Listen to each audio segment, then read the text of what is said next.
बहुत समय पहले की बात है। साधु अपनी पत्नी के साथ नदी के तट पर रहता था। उन दोनों की कोई संतान नहीं थी। उनकी बड़ी इच्छा थी कि कम से कम एक संतान उनके यहाँ जरूर हो। एक दिन साधु जब तपस्या में लीन था, तभी एक चील ने अपने पंजे में फंसी एक चूहिया उसके ऊपर गिरा दी। साधु ने उस चूहिया को घर लाने का निश्चय किया, लेकिन इससे पहले उसे एक लड़की में बदल दिया। उस लड़की को देखकर साधु की पत्नी ने पूछा, कौन है ये? इसे कहाँ से लाए हो? साधु ने पत्नी को पूरी बात बताई। उसकी पत्नी बहुत प्रसन्न हुई। वह बोली, तुमने इसे जीवन दिया है, इसीलिए तुम ही इसके पिता हुए। इस तरह मैं भी इसकी माँ हुई। हमारे यहाँ कोई संतान नहीं थी, इसीलिए भगवान ने इसे हमारे पास भेज दिया है। जल्द ही वह बच्ची एक सुंदर युवती बन गई। वह 16 साल की हुई तो साधु और उसकी पत्नी ने उसका विवाह करने का निश्चय किया।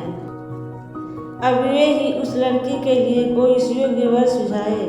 सूर्य देवता ने कहा, बादलों के देवता से आपकी लड़की की जोड़ी सही बैठेगी, क्योंकि वे धूप की गर्मी से उसकी रक्षा कर सकते हैं। साधु ने जब बादल देवता से उसकी लड़की से विवाह करने का अनुरोध किया, इस बार भी लड़की ने विवाह करने से इनकार कर दिया और बोली, मैं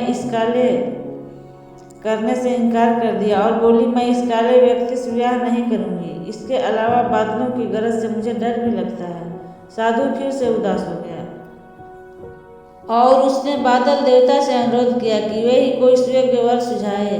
बादल देवता ने कहा, पवन देवता के साथ इसकी जोड़ी अच्छी रहेगी, क्योंकि वह आसानी से मुझे उड़ा सकता है। साधु ने अब पवन देवता से विवाह का अनुरोध किया। इस बार भी लड़की ने विवाह से इनकार कर दिया और बोली, मैं ऐसे अस्थिर व्यक्ति से विवाह नहीं कर सकती।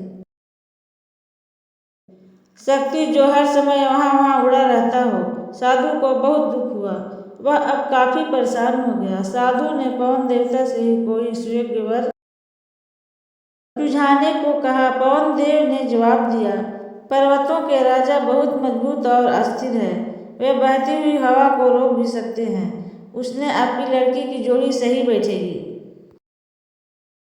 साधु अब पर्वतराज के पास गया और उसने उसकी लड़की के साथ विवाह करने का अनुरोध किया।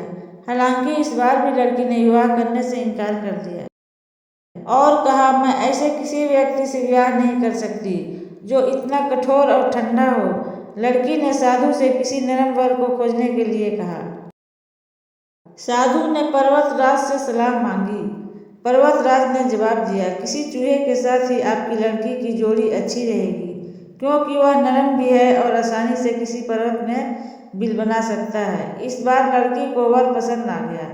साधु काफी हैरान हुआ और बोला, भाग्य का खेल कितना निराला है। तुम मेरे पास एक चूहिया के रूप में आई थी और मैंने ही तुम्हें लड़की का रूप दिया था। इसके कारण तुम्हारे भाग्य में चूहे ही विवाह करना लिखा था और वही हुआ। भाग्य में जो लिखा था वही हुआ। साधु ने फिर से प्रार्थना शुरू कर दी और लड़की को दोबारा चूहिया बना दिया।